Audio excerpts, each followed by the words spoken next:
Everybody, we're going to go over front end equipment here. If you can't see the screen, you might want to scoot up a little bit. I know it's probably hard to see.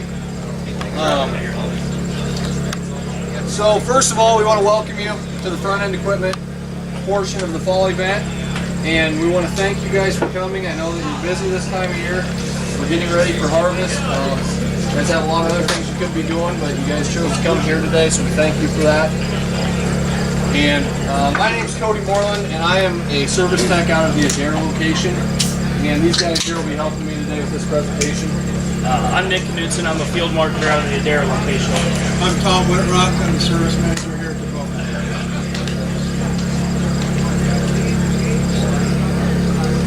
boat. Alright guys, this is just kind of an overview of what we're going to look at today. Start with the corn head here. We're going to touch on header angle. Make sure you're running that corn head where you need to be, keeping that crop flowing into it. Also, we're going to look at back shaft speed. Make sure we got the head spinning at the right speed to keep everything flowing in as well. Touch on the deck plate spacings. Make sure we have them set right to your stalk size so you're not losing crop out the bottom. Also make sure the gathering chains are set at the proper attention and keep that crop flowing in as well. And then touch on the header height sensors a little bit. Make sure your corn head's floating on the ground like it needs to be. First thing we want to talk about on the draper heads is your belt speed. On your belt speed, one of the things you want to be careful of is to keep the belt going fast enough so you don't heavy load the belt, and it just causes extra wear and pull on the belt. A good rule of thumb to have the right belt speed as you're sitting in the cab of the combine is you're going through the field and you're cutting and your crop is laying straight on the draper. If it's one way or the other way, you need to speed it up or slow down. The belt speed is like the range is at 160 to 220. And also, if your belt speed is too fast, you can be throwing the crop through, and then that's where, I don't know if you ever heard, where the crop will get under the belt on the other side. That's when that's happening, when your belt speed is too fast. And also, if your belt speed is too slow, it's bringing the crop in slow, getting on your center belt, and it's only loading the sides, and you're not getting even feed up through your feeder house. So them are some things to watch for your belt. Okay, we're also going to go through header angle, reel speed, reel height. We'll touch on header calibration. We'll go a little more in depth on that. Also go through our hydroflex pressures, what those should be for the changing ground conditions, and our auger stripper settings on that platform. So as we move on, we're going to start with the corn heads. Header angle is a big one. There's in all of the information that we give you today is out of the operator's manual. On the header angle, there's a part in that operator's manual that tells you a good way to set that is if we have the feeder house 34 inches off the ground to the center pivot bolt on the side of that feeder house. When we get that to 34 inches off the ground, then we just want to level that from front to back. Big things with header angle, if we're tilted down too much, we may be getting too much material into that head. So in turn, we're running a lot more material through our machine, also causing more wear. If it's back too far, we might not be getting all the ears in the machine, or with our platform, we may be cutting too high on our stems, on our beans. With back shaft speed, the biggest thing we want there is we want to make sure that our gathering chains are moving in the same speed in the reverse direction as we are moving forward.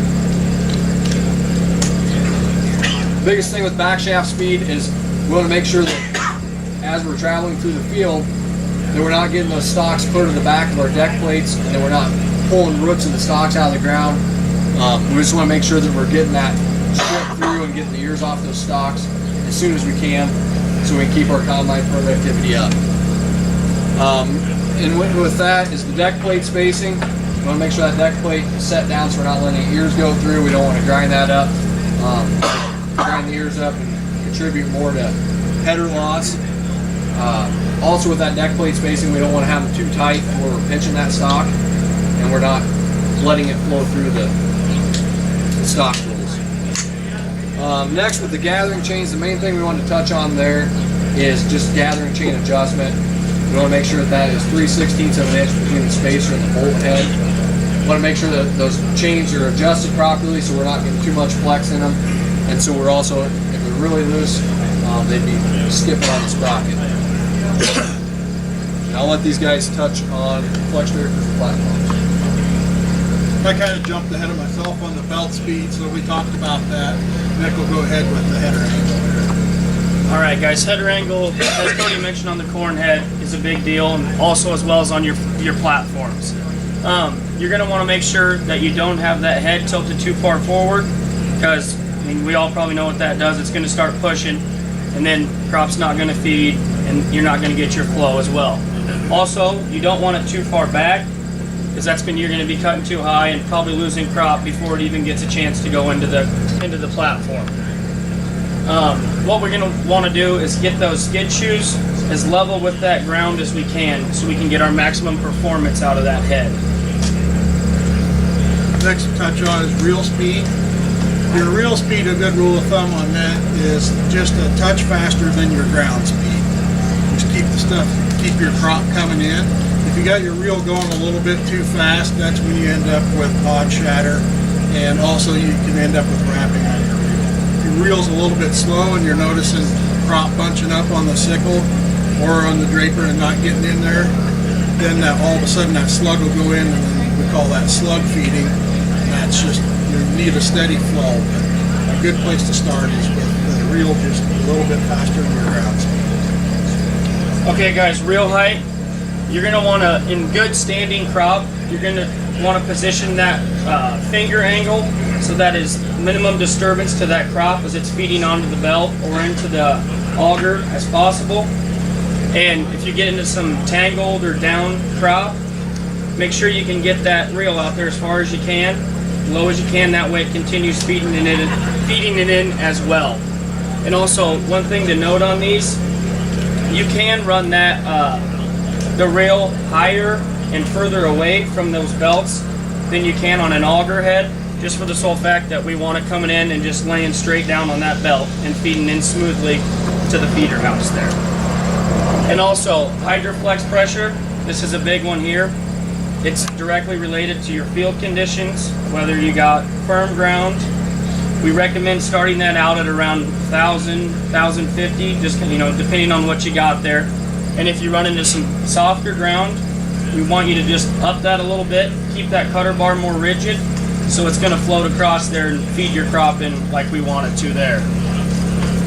Next, on your auger stripper settings, you want to have your rear auger stripper, you want to have that right out 1/8 of an inch.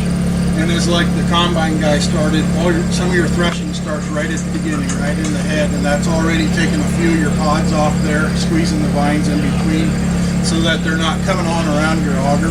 Keeping your stripper setting ahead keeps all your crop coming on the bottom and keeps your even flow going to your feeder house. And that's something to remember. We've seen, a lot of them that we work on, the stripper settings, a lot of times they get overlooked. That's something real important to pay attention to. Another thing I want to touch on real quick here on these drapers. With a draper, we tend to have a lot more flex, so we want to make sure that reel's out of the sickle so we don't get our teeth cut off. That's a major thing there, I guess, with these drapers.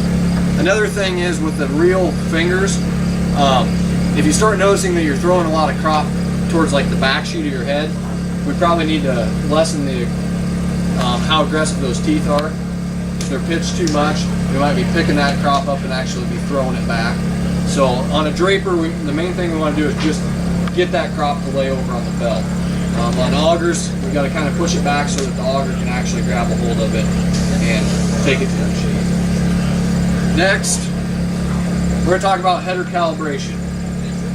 How many of you guys calibrate your headers to your combine every year? Anybody in here? Got a few guys? Okay. Right now we have a picture of a 70 series and an S series combine up here. Mainly what we want to get across is how to do the calibration.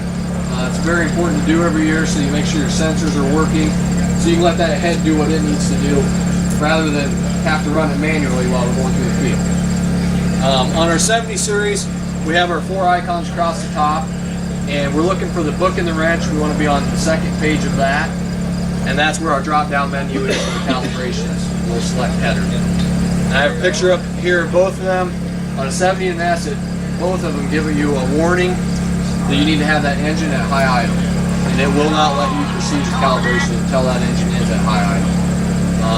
These calibrations are fairly simple to do. They walk you through. If we go to the second page, after we have our combine running at high idle, and we press that accept arrow down in the bottom right hand corner, it'll bring us to this page, and then what it is a warning to decrease your header pressure.